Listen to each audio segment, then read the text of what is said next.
5 डिसेंबर 1956 त्यांच्या आयुष्याचा शेवटचा दिवस. शरीर थकलेलं, पण मनाला अजून एकच काळजी की माझं काम अपूर्ण राहू नये. त्या दिवशी ते सतत 12 तास लिहित होते, बुद्धा अँड धम्मा. डोळ्यात वेदना होती, शरीर साथ देत नव्हतं, तरीही ते लिहित राहिले. कारण त्यांना माहित होतं, त्यांच्यानंतर या समाजाला मार्गदर्शन करणारं हेच पुस्तक असेल. संध्याकाळी त्यांनी पेन खाली ठेवला आणि खिडकी उघडली. आकाशाकडे बघत बराच वेळ काहीच न बोलता उभे राहिले. माईसाहेब म्हणतात, त्यांच्या चेहऱ्यावर अशी शांतता होती जी मी कधीच पाहिली नव्हती. कधी कधी माणूस स्वतःच ओळखतो की त्याचा प्रवास आता संपू शकतो. त्या रात्री त्यांनी एकही शब्दाचा त्रास व्यक्त केला नाही. जणू मनात म्हणत होते, मी माझं काम पूर्ण केलंय. पहाट झाली आणि अचानक श्वास जड झाला.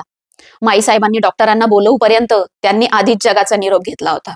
6 डिसेंबर 1956 ते अगदी शांतपणे गेले, जणू एखादा थकलेला प्रवासी ज्याने शेवटची ओळ पूर्ण करून डोळे मिटले. ही बातमी पसरायला 10 मिनिट लागली आणि देशभर शांतता पसरली.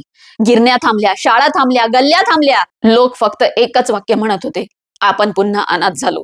ज्याने आम्हाला माणूस बनवलं तोच हात सुटला.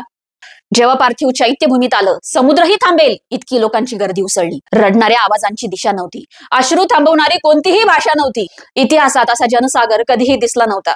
त्यांचा देह शांत झाला, पण त्यांचे विचार अजूनही धावतायत. त्यांच्या आवाजाने आजही लाखो लोक उभे राहतात. तो गेला नाही, तो आपल्या श्वासात आहे. महापरिनिर्वाण दिनानिमित्त या महामानवाला विनम्र अभिवादन. या महामानवाचे विचार जगूया, पुढे नेऊया, कारण we are because he was. Jai Bhim.